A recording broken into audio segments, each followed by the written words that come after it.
இன்றைய இறை சிந்தனை.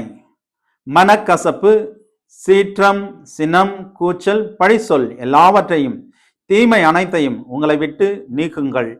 எபேசியர் 4 அதிகாரம் இறை வார்த்தைகள் 31. அன்பர்களே, இந்த இறை வார்த்தை நம் இதயத்தை ஆராய அழைக்கின்றது.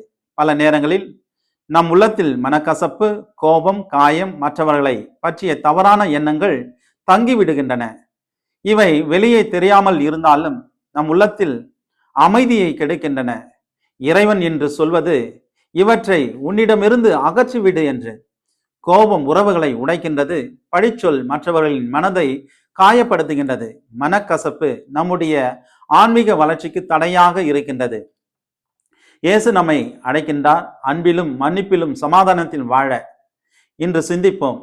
என் இதயத்தில் இன்று யார் மீது காயம் இருக்கின்றதா? நான் விடாப்பிடியாக வைத்து கொண்டிருப்பது என்ன?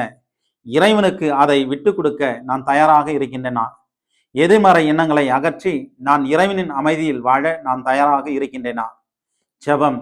எங்கள் அன்பு ஆண்டவரே, எங்கள் இதயத்தில் இருக்கும் எல்லா மனக்கசப்புகளையும் எதிர்மறை சின்னங்களையும் நீக்கி நாங்கள் அன்போடும் அமைதியோடும் வாழ உமது கிருபையை தாரும். எங்களுடைய பகைவர்களை மன்னித்து எங்களை துன்புறுத்துவதற்காக உம்மை மன்றாட வேண்டிய கிருபையை தாரும்.